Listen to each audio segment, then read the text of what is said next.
if you've watched our empowerment bookstore, we've got a phenomenal author, Miss Morgan. Hey, how you doing? So everybody, real Great. quick. Yes, we can hear everybody. I love it. I love it. I love it. Phenomenal. We always have some kinds of text issues at some point because technology is what it is. It is what Today it we're is. talking. That's right. We're talking about mental health in the Black community, which again revolves a lot around finance. Would you agree? Absolutely. Absolutely. What about you, Brother Zumbi? One of. Fair enough. So, like I said, for the show, we're talking about mental health in the Black community. Morgan, what's your standpoint on it? So, the greats say more money, more problems, right? And I do think that that statement is kind of used wrong. I think that the more money we have different problems. But I think the problems that come with not having financial freedom and not having financial stability are extremely demanding on your mental health. And so I think that the less money you have, the more problems you have, and the more money you have, some different problems come along with it.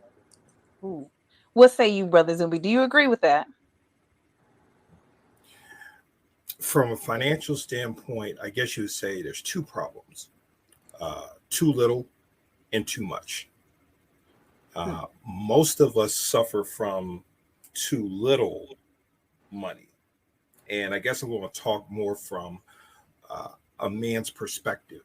When he lacks the sufficient amount of resources to be an adequate producer, provider, and protector of his village, um, the psycho-spiritual effects on him, um,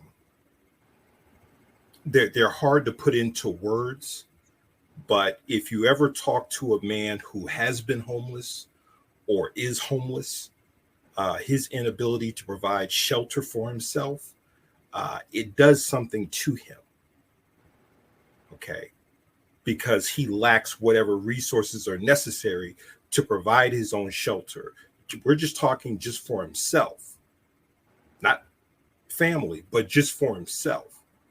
And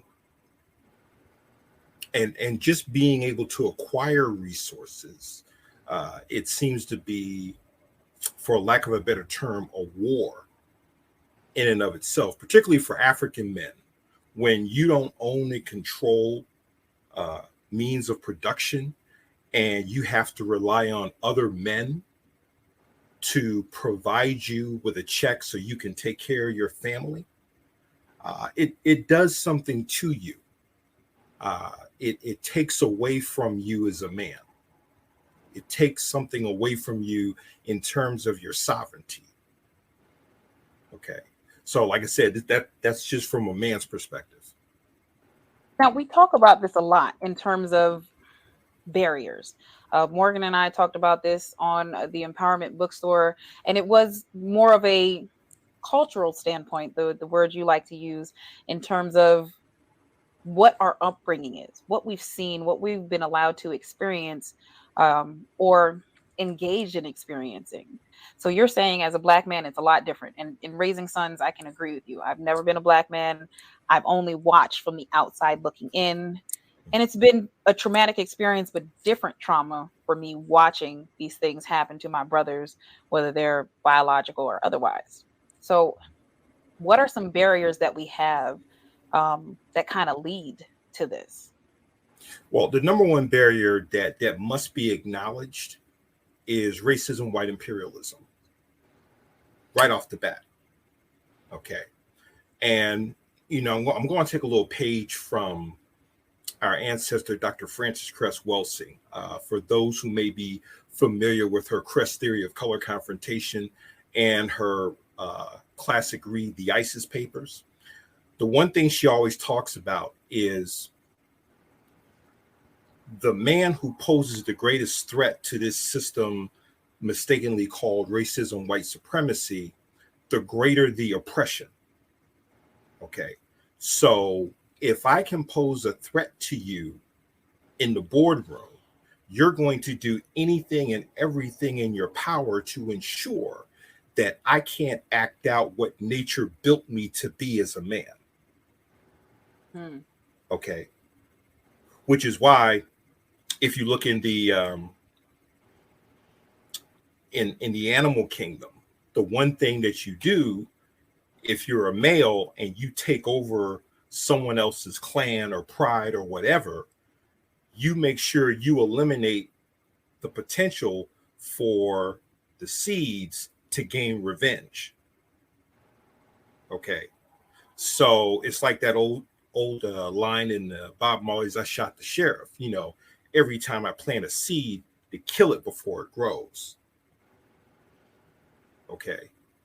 So you have to make sure that whoever poses a threat to your hegemony never reaches full maturity Hmm. to do that. And that includes, and that includes economics. Okay.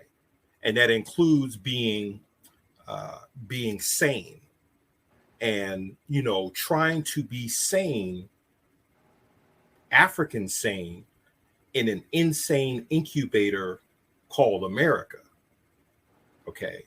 That is a challenge in and of itself.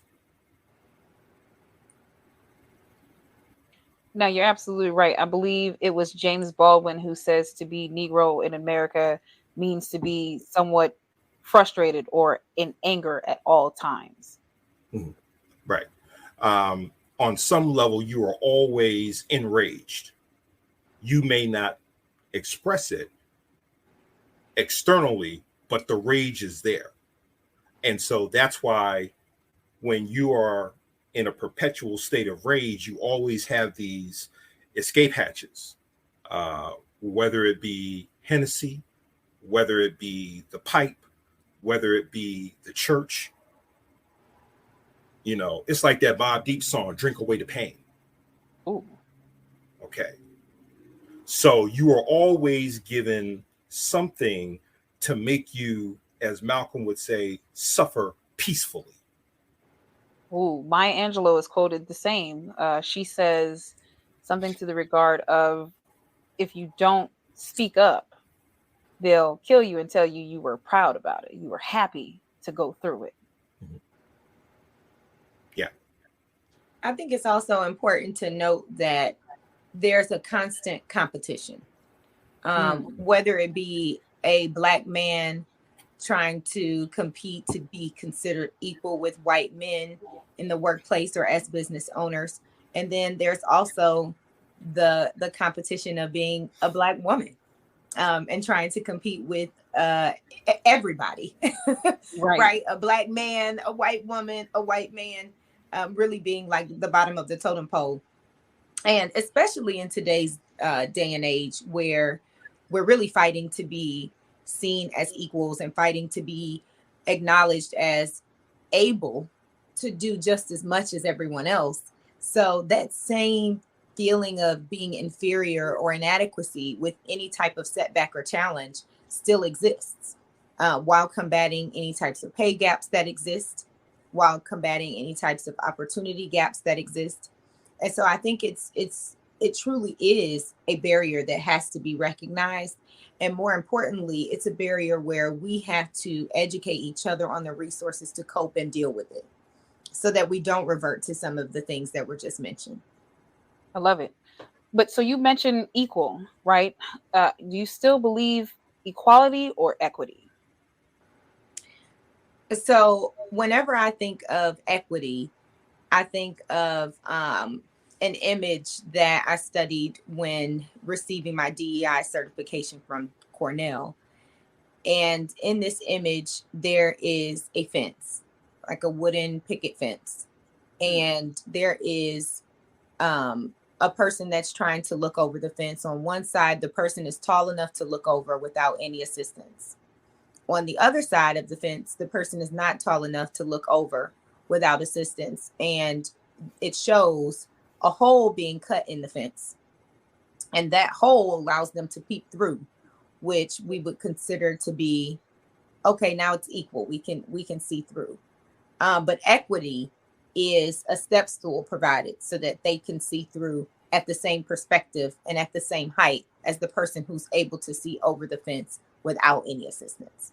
And so I do think that equity is what comes into play, right? Where we are leveling the playing field for all parties to have the same opportunities. And that has to come at the sacrifice of some person, whether it be a person who looks like you or someone who does not. Interesting. I like it. What say you, Brother Zumbi? Equity or equality? It's really more of a case of power. The honorable Marcus Garvey would say that the only argument that satisfies man is power.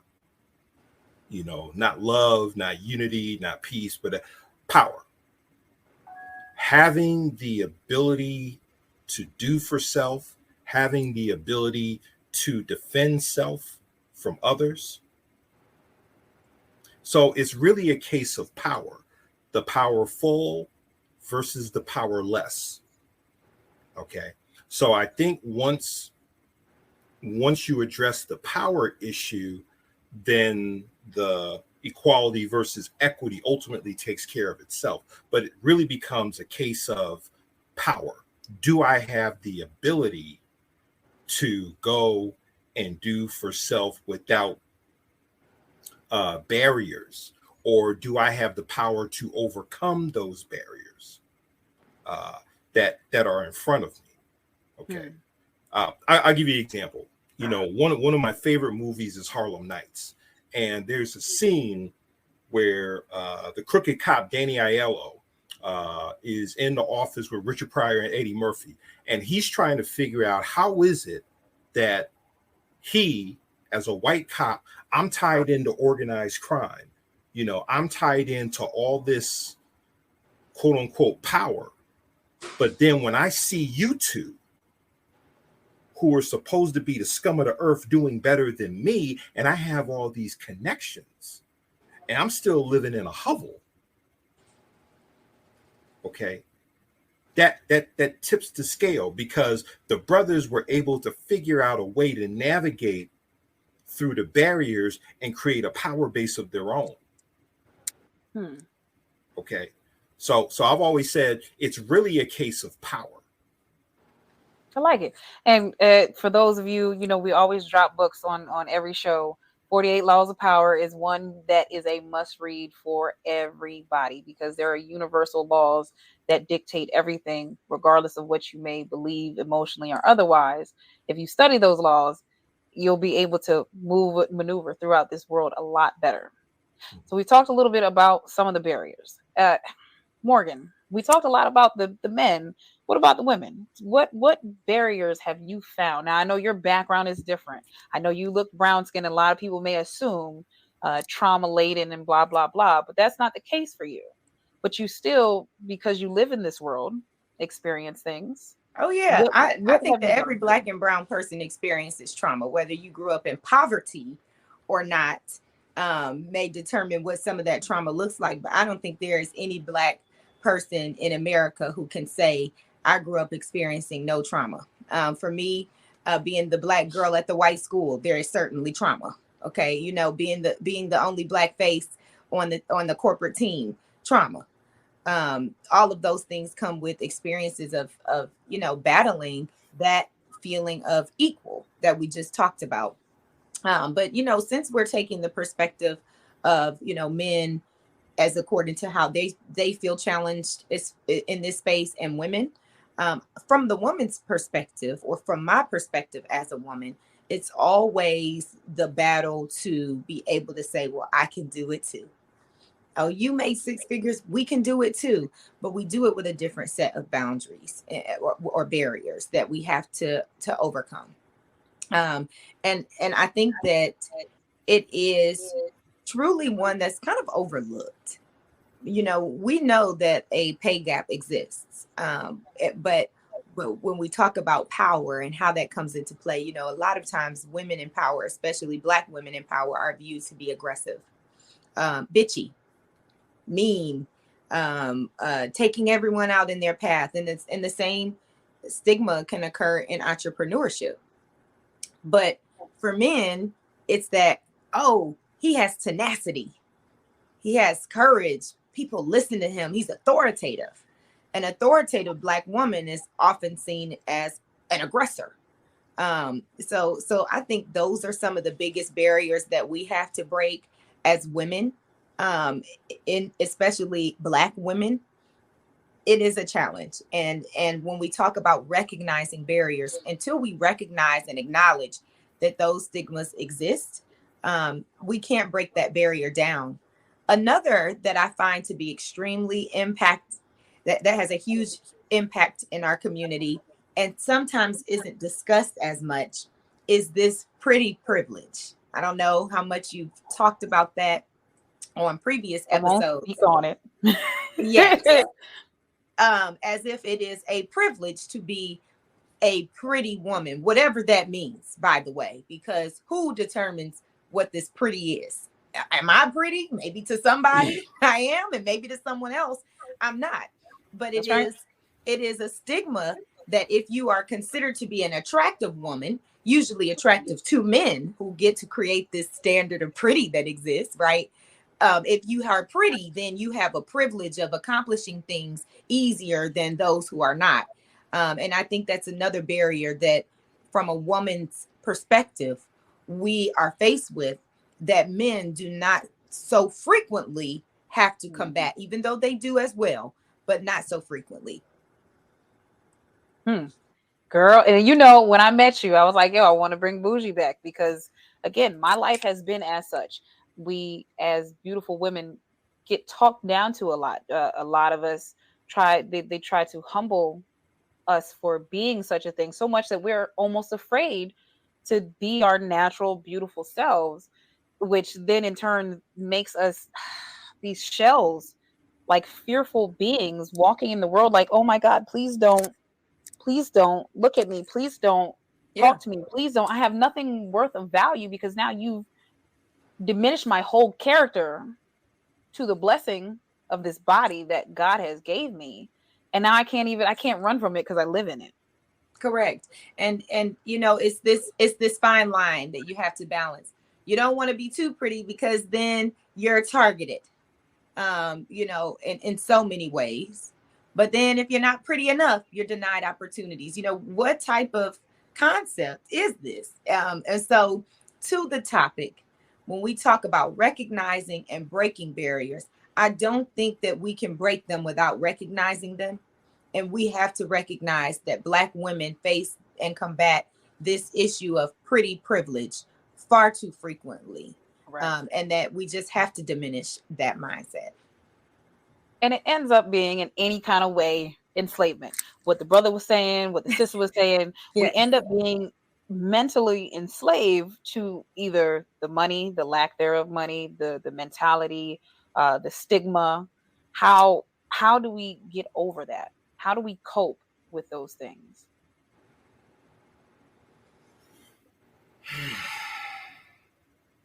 I usually don't use the word cope.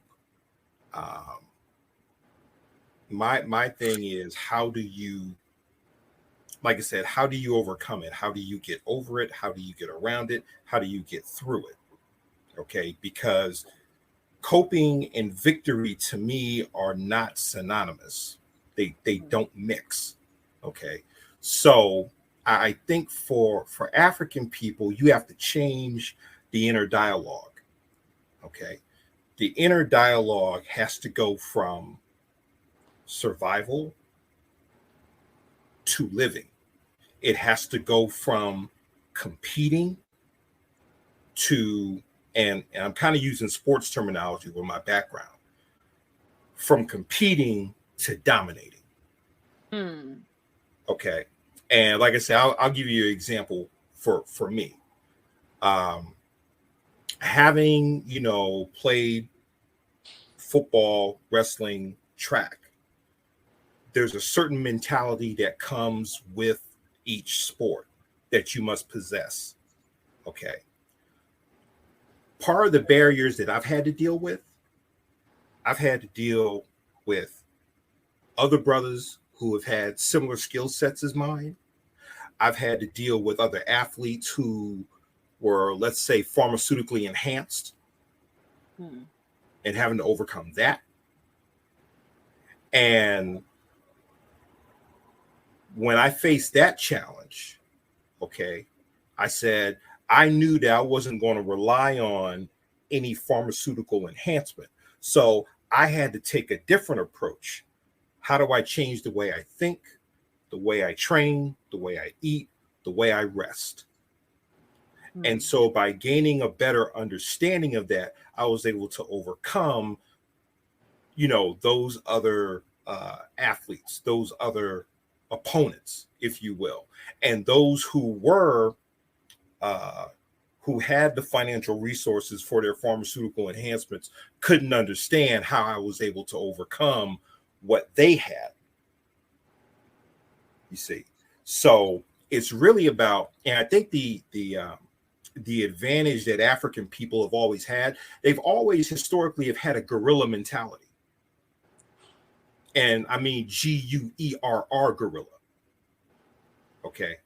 Because we may not have the most sophisticated tools, okay, but we do have an indomitable spirit. Karl von Clausewitz, in his book On War, he says human will is indefensible. So when you have an indomitable will to overcome, it's very difficult, damn near impossible, to beat a man who is determined to win. And I think African people have always historically have had that indomitable, indefensible human will to overcome. Okay. I like it. The will to overcome. One, will, your soul is your mind, body, your willpower to exceed wherever you're at mentally and to continue to go forward. It can also be considered, I think, courage, willpower, strength, motivation, discipline. Those are words that I would use to define it. But all are encapsulated, like you said in this book on war, by a mindset. So A, how do a, we a go ahead? mindset and a spirit. Ooh, You see, there's everyone talks about mental toughness, but no one talks about spiritual toughness. fair Okay. enough. And what I mean by spiritual toughness, we always talk about, if you have a pot of boiling water, if you stick a potato in it, it turns to mush. You stick an egg, it becomes hard boiled. That's right. So what has been within us that has been able to overcome the external pressures that have been put on us? It's like external forces, but yet there is an internal power that we possess to where we have always overcome.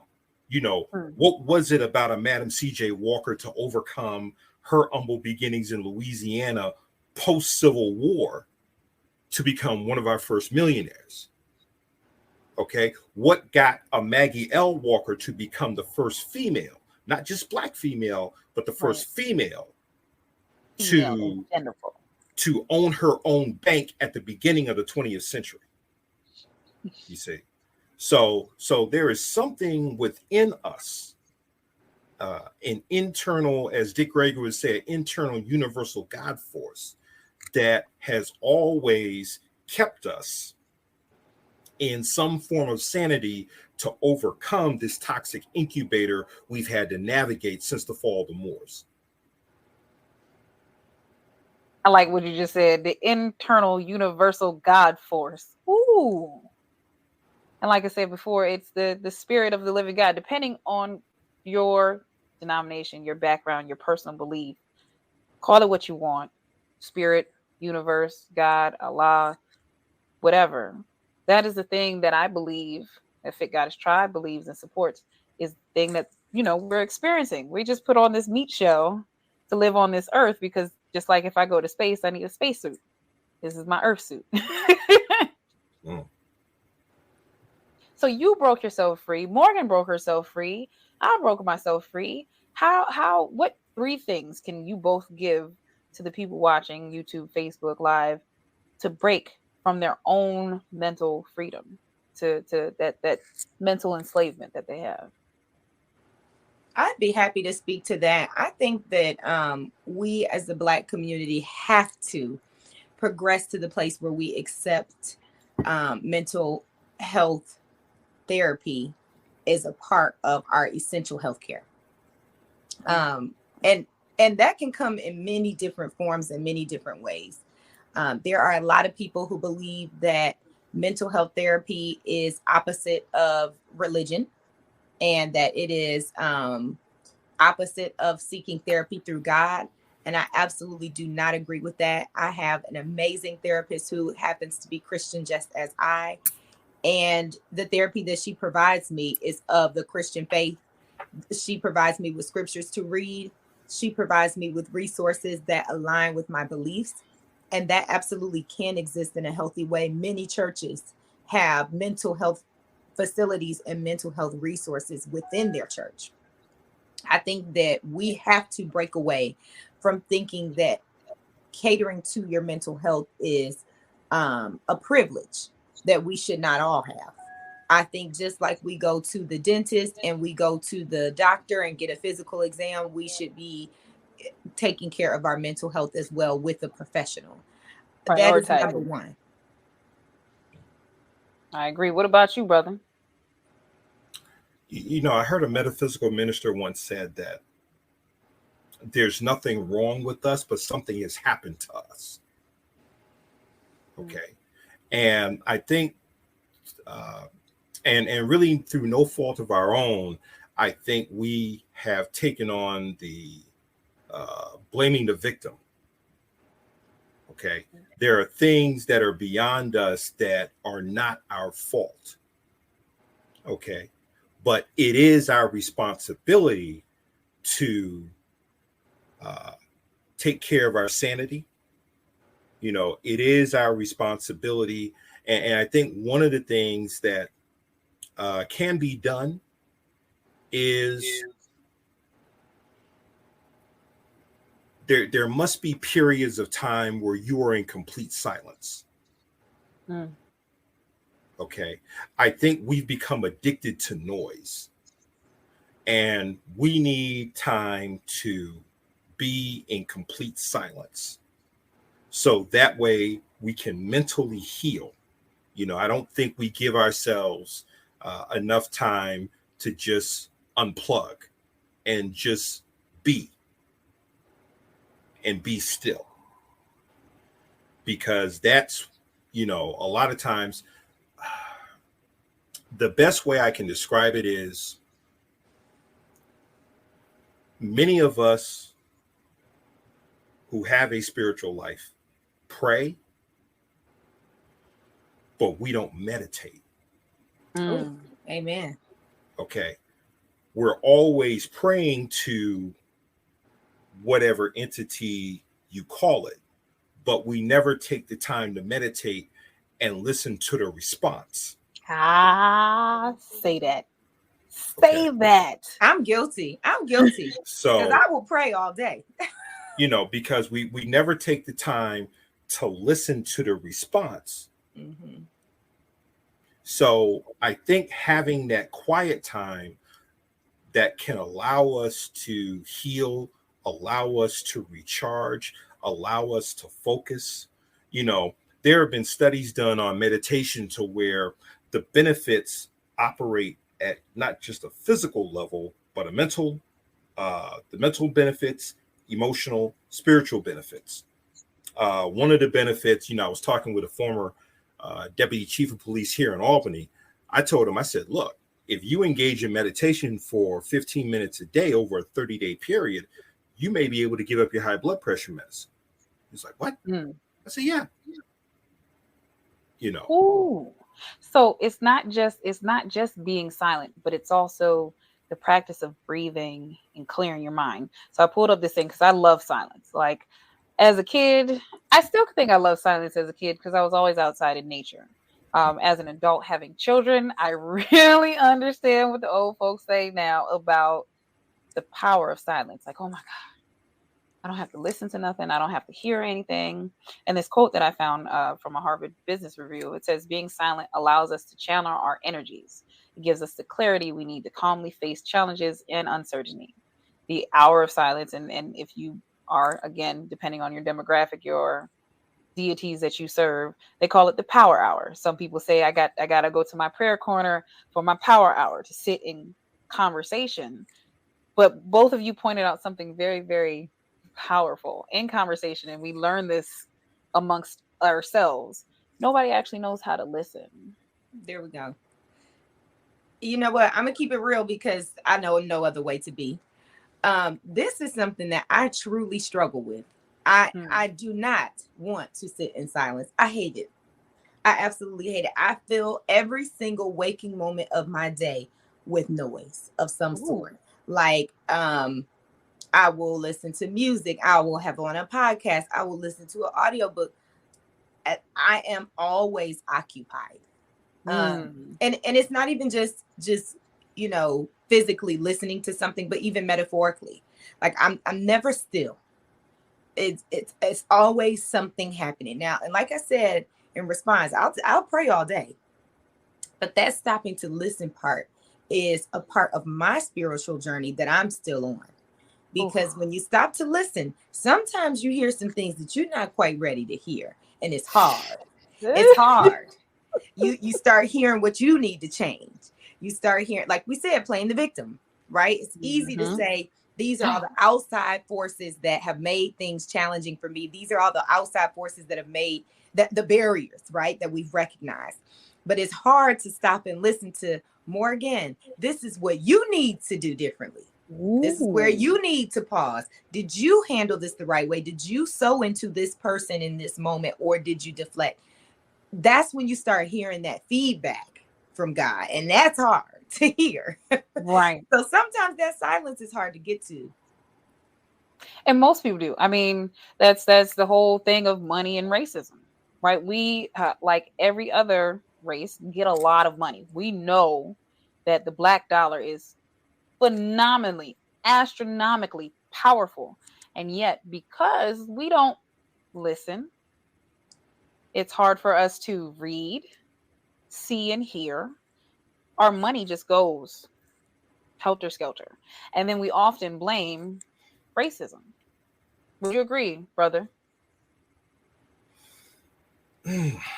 Well, I wouldn't make it that simplistic. Okay, I come think on with it. I think we suffer a lot from ignorance in regards to what I call the science of beef, being business, economics, entrepreneurship, and finance. So it's not so much about racism as it is about the ignorance of the science of money. Okay. For those who subscribe to the Old Testament, if you read Proverbs 17, 16, and I'm paraphrasing, it says, what good is it for a man to get money if he lacks a desire to learn how to manage and master it? Okay. Proverbs 17 and 17, 16 is the verse. Okay. So I think and one of the things I talk about when it comes to being a good manager, steward, master of money is your ability to develop systems and teams. Because this is how rich people think, and ultimately, this is how the universe thinks. This is how the universe is built. It's built on systems and teams. So, for example, every time I get paid, there's a system I have already set up about how that money is to be distributed once it comes into my account. Okay, because when you develop systems and teams, it does one thing: it protects you from your emotions. Because the one thing I've learned in studying money over the years is that money is an emotional subject, and money has a way. Money doesn't change you, but it will bring out what is inside of you. It doesn't change you, it reveals you. Now let's talk about that, because there's a lot of Black people, especially within the church, that have this impoverished mindset that they feel like I must struggle, therefore I cannot have an abundance of wealth because that goes against God. That means that somehow in life I've faltered. If I have too much on this earth, I'm only supposed to suffer and wait until death. It's So a con game. What did hmm, Yeshua tell you? Yeshua came and says, look, I'm here to bring you life and to bring it more abundantly. He never mentioned the word poverty. hmm, Okay. So there's a con game that has been run, not just on African people when it comes to money and prosperity, but across the board. Okay. To where now you are, in fact, I can't remember what the verse is, but it's in the Bible where it says, curse not the rich. Okay. But the evil, Right. And right? our good ancestor Reverend Ike says, curse not the rich, because if you do, you guarantee you will never be one of us. Yeah.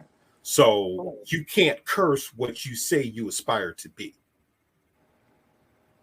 ooh, Ecclesiastes 10:20. Don't badmouth your leaders, not even under your breath, and don't abuse your betters, even in the privacy of your home. Loose talk has a way of getting picked up and spread around. Little birds drop the crumbs of your gossip far and wide. Sheesh, you ain't never lied. It's like Ain't playing never lie. telephone. You know what I'm saying? You don't play telephone because whatever I said, by the time it get to you, is most likely not gonna be what I said. Or Uh, just a little drop of it, just enough to cause a problem. Correct, just enough to cause a problem. This is where we stop with the hearsay. This is where I tell my sons, hold on. You don't speak on your brother when he's not here. Go get him. And then y'all come and speak to each other in front of me. Hmm. So we talked about racism, money, enslavement. But what about money and segregation? Because Morgan and I both I went to a Catholic school. So I was for many, many years, 8 years, one of maybe at any given time three Black faces. And I remember, and now as I get older, the stigmas, the microaggressions, that's the word for it. I didn't know it then. The microaggressions were so heavy that they carried on at least until my late 20s. And some of it I'm just now identifying as, oh snap, I didn't realize that too stopped me from doing this because of how you felt, not about me per se, but really about yourself.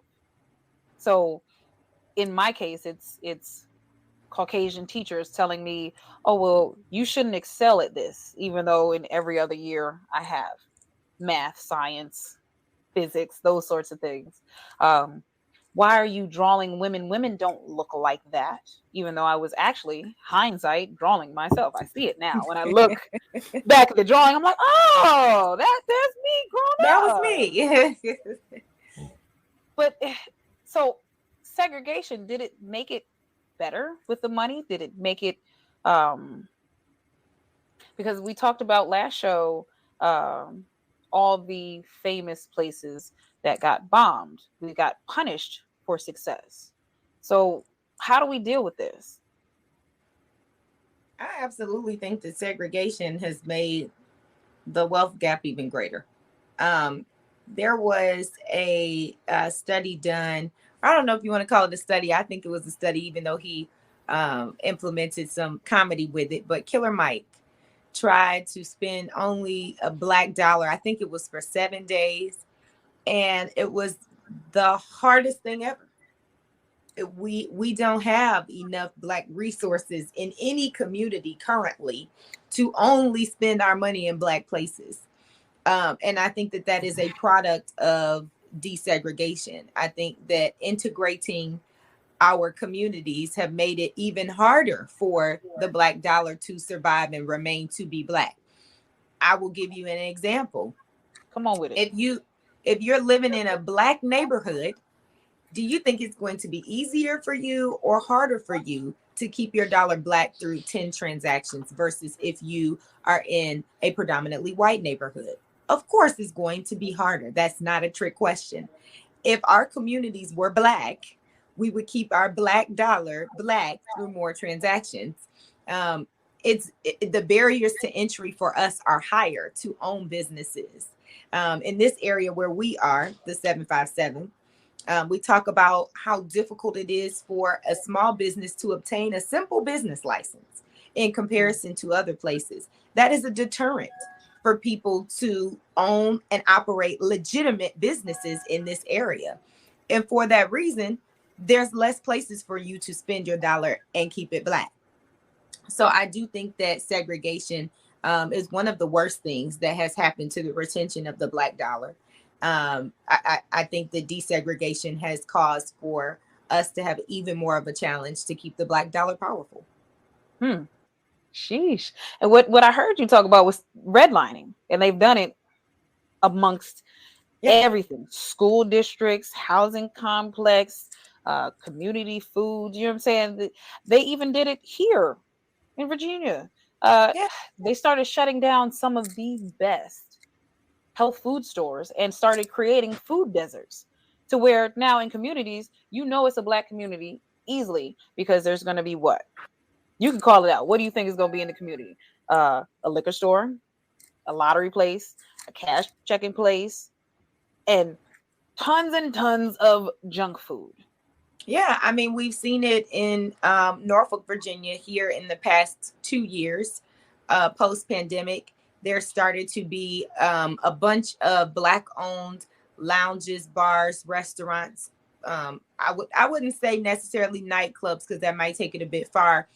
Opening near and on Granby Street. The city of Norfolk changed the ABC laws and made there to be so much red tape to jump through that many of those Black owned businesses ended up closing in their infancy because they could not keep up. Now, I will be honest and say that some white owned businesses closed as well, but not nearly as many. And this is just yet another example of redlining and how it impacts business ownership. And at the end of the day, that impacts our money, our Black dollar. That's right. And so those redlining practices absolutely still exist. And they are a barrier and they are a hurdle.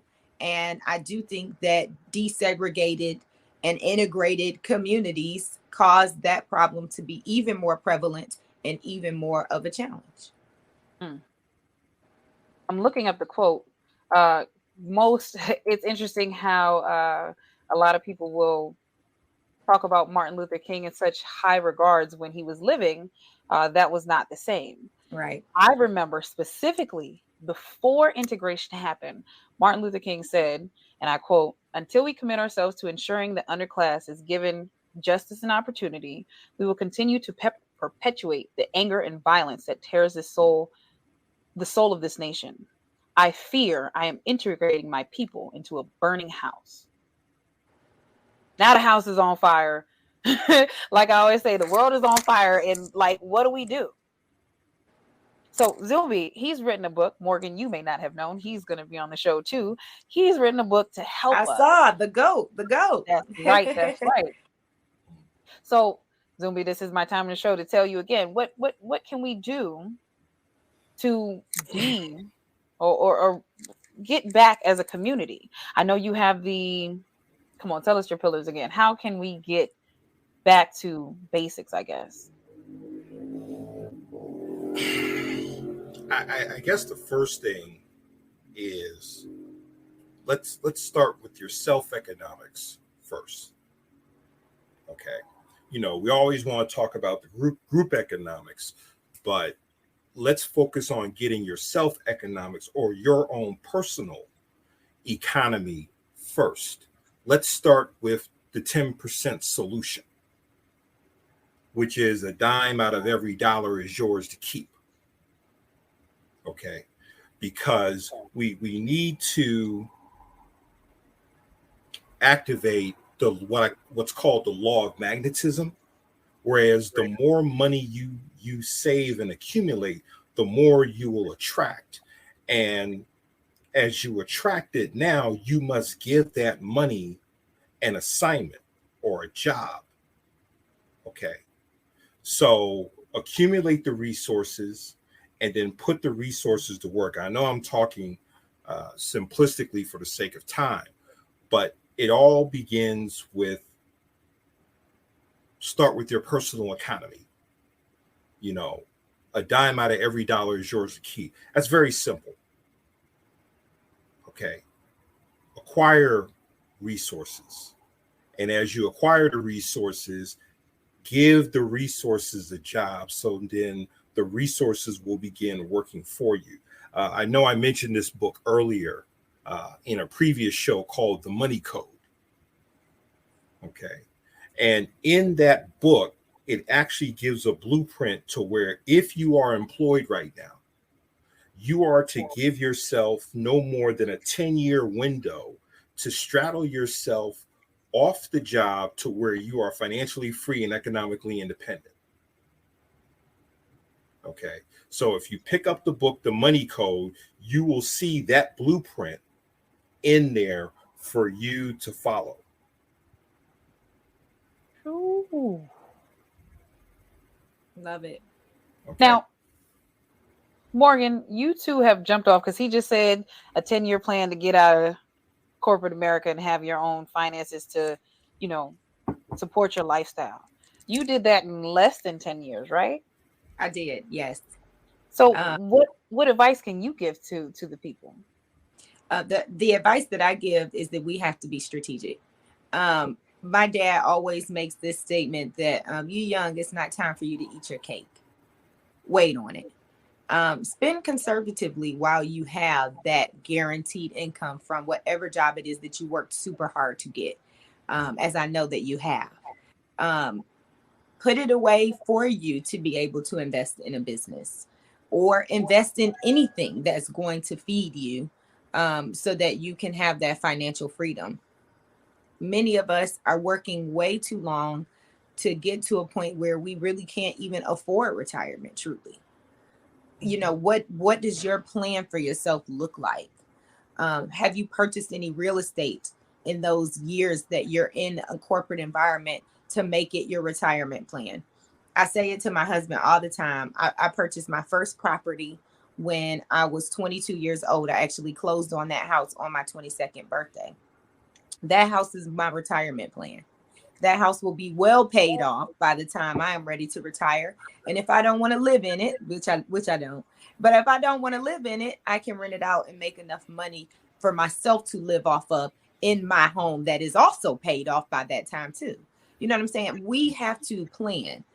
We have to put strategy in place that allows us to have the financial freedom when we do reach those goals and opportunities. The first thing that we do cannot be to fill up the wall with white people's names on it.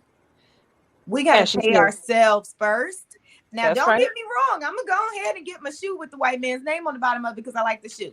So I'm not gonna sit here and flex in front on you. But I'm gonna pay myself first by sowing seeds into my own life so that I can be free before I give all of my money to someone else's financial freedom. Correct. Correct.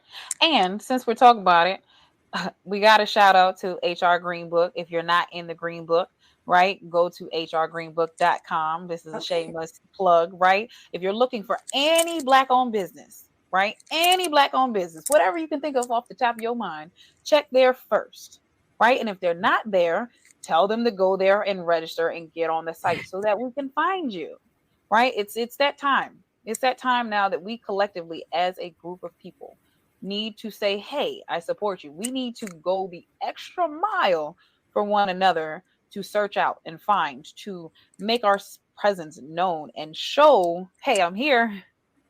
I exist. I have the knowledge. If you're looking how to jump out of the corporate ladder, Morgan's your girl.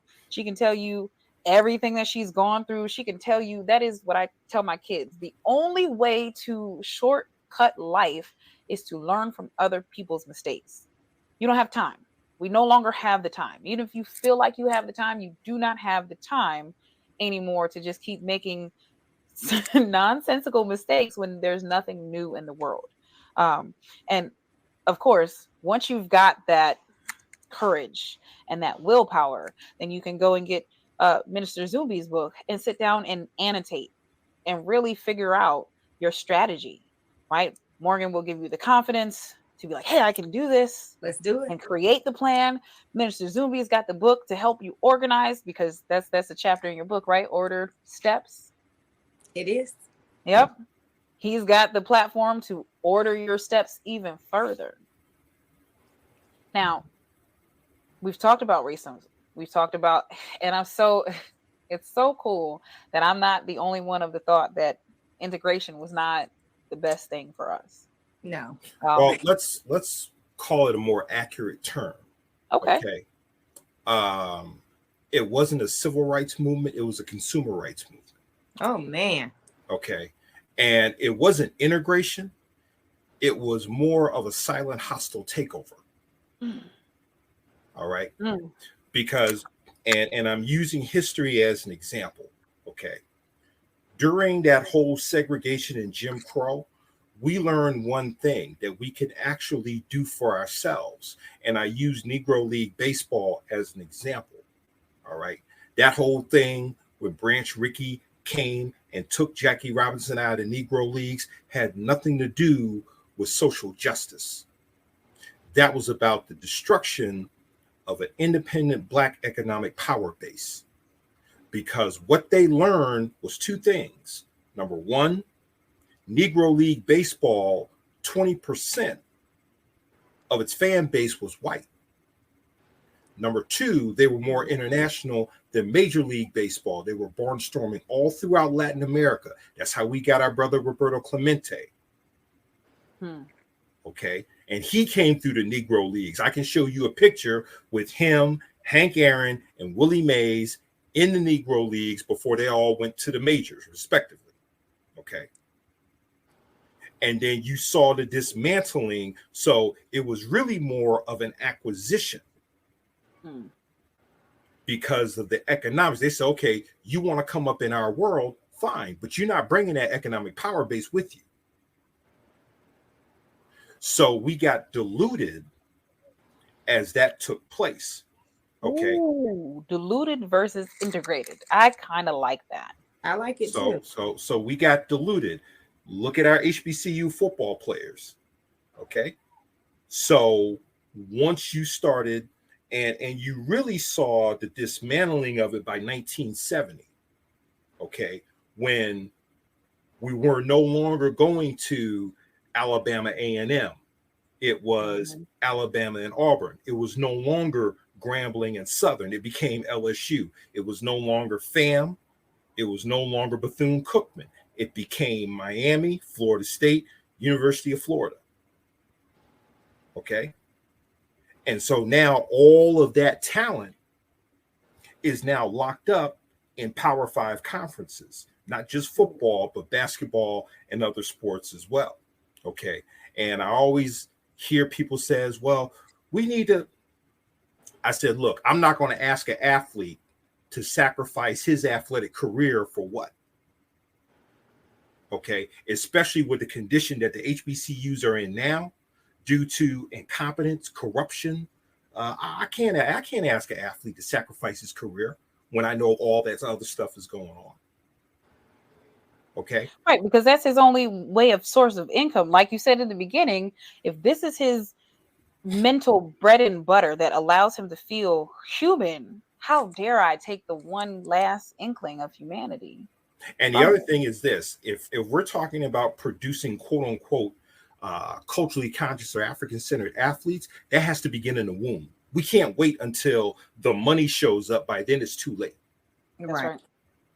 Okay. And I would say that's not just with athletes, that's with anything. Right. You know, we can't expect everybody to. I always make a statement. I hope the beehive doesn't sting me. But I am not a Beyonce fan. I talk about it on my podcast, Seriously CEO. You can't wait until you're a billionaire and then say, I like my baby hair with baby hairs and afros, but you've been wearing blonde lace fronts your entire career. Oh, you can't wait that long to like, now we want to wake up and now we want to be woke and now we want that. It doesn't work like that. And I love the way that you put it, brother, is to cultivate that from the womb and teach our children so that we're not playing catch up when it is that we do make it. That's right. Mhm. And on the sidelines, just to inform the audience, I've been showing you, he mentioned Jim Crow, and I wanted to show you the error in which he was speaking of, and just a little bit of what was going on in that timeline. Now, one of the things that I really, really like to highlight in the Jim Crow era, it goes back to the soul of Black people, right? Through all of this, right? The murders, the heydays, this happens. Harlem Renaissance, Right. where we buck completely on the system and we're like, oh my God, you want to see how great a people are? Let me show you. You can take away everything. And that's my our brand's major mission, is to, like you say, cultivate it from the womb. But for those that didn't get it from the womb, we're trying to bring it to you now, live and in person, to a platform that you can get very simply, YouTube, that you can share, just to be like, hey, somebody that looked like me told me I'm great. I deserve this. I deserve the work, the time, the effort that goes into all of this, the patience and everything, the discipline, the mindset, and transforming it, because that's the people that we come from. This show, Fit to Heal, is just a constant reminder that we are these people. I may not be Annie Allen, but I might look like her. And because I look like her, I have to remember that some part of her lives within me, that soul that he spoke of in the beginning. So we're coming close to time. I think we covered all the topics. We talked about segregation and money. We talked about racism and money, right? The biggest thing was the mental health in the Black community. One, just breaking down the barriers. We talked about a whole lot of different stigmas that are either placed on us or we place on ourselves. Either way, we accept them. Like the Sister Morgan said, once we acknowledge, right? Acknowledgement is key. Once we acknowledge that they exist, we can talk about the elephant in the room and begin to break it down and replace it. Again, now I'm gonna let you two shout yourselves out real quick. Ladies first. Yes, tell us where we can find you, and a little bit about how you can help the people, because you said you have your own podcast too. Let's hit it. Absolutely. So I can help the people in many different ways. I am a business coach. I am a motivational speaker. I am an author and a podcaster. My information can be found on www.thelusobrand.com. That's spelled Lusso, thelusobrand.com. And you're able to access all of my services there, whether it be business coaching or purchasing an episode of my book, Leap Off the Ladder, or checking out my podcast or asking me to guest on one of yours, speaking to an organization, whatever it may be, all there on my website. You can also follow me on Instagram at Lusso CEO. That's Lusso CEO. I love it. I love it. And she's so beautiful. Well, thank you. Don't you want this power female sitting across from you telling you what to do? Again, Right. you talked in the beginning about how a lot of people will stigmatize Black women, be like, oh my gosh, she's bossy and she's aggressive. But I like the word delegator and disciplined and consistent and proficient way better. She's poised. Look at this. I'm sorry, sis. This suit is phenomenal. Okay, Thank you. before I gush too much, because I get onto a whole nother sidetrack. Come on, Brother Zubi, tell us who you are, where we can find you, and how you can help the people.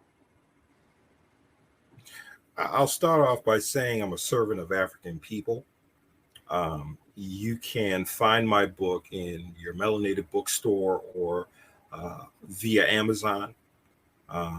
You can, and I'm still working my way into the 21st century, so I don't have all the social media accoutrements as of yet. You can call me at area code 518-512-9972. My email for the moment is libertyhallpress at gmail.com. I am a business thought leader. I have developed business models, business plans, have been an advisor to businesses. As mentioned before, I have gone into the publishing arena by publishing my first of many books And the one thing that I wanted to mention, to put it in the record, another barrier that we have to also get over is the epigenetics. And here's what I mean. Ida B. Wells Barnett, who actually had her own uh, newsletter, did some research and discovered that of all the Black folks who got lynched in America, over 80% of them were business owners and entrepreneurs. Okay. So when we look at that, what has been the multi-generational ramifications of that? Is it something within us to where if we try to build something, is there an epigenetic fear that someone will come and tear it down, i.e., Tulsa, Rosewood, Durham, or any of the other, what I would like to call quilombos that existed during the early part of the 20th century? So I think there's an epigenetic barrier that we must overcome to say that if we build something, we also know how to protect it. Amen. Correct. Correct. It cannot just be if you build it, they will come. Because as I showed really quickly, buck breaking, right? If you've ever read the Willie Lynch theory, the letter, it is a scientific method in which they have produced these results that would last centuries if we allow them mentally. So what the brother said was real, real deep. We have to be willing to release that victim mentality that somebody, the man or whoever you want to call it, is going to come and get you.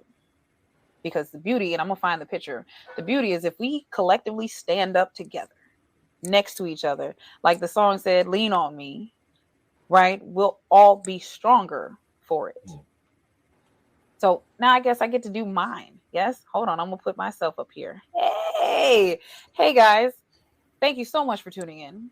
You have been listening to our broadcast, Fit to Heal, and we tune in every Monday at 7:15 where we bring on phenomenal people in our community, local and near and far, to discuss how we can change, not only change, but transform ourselves mentally, physically, and emotionally. We hope that you will be here again next Monday. Don't forget to share this link. We were live today, but it's still showing on YouTube and Facebook. Please get the message, pass the message, spread the word, and don't forget when you watch the show, have your notebook because we always dropping books. We're always dropping knowledge. I hope to see you again soon, and we'll check you again next week. Peace.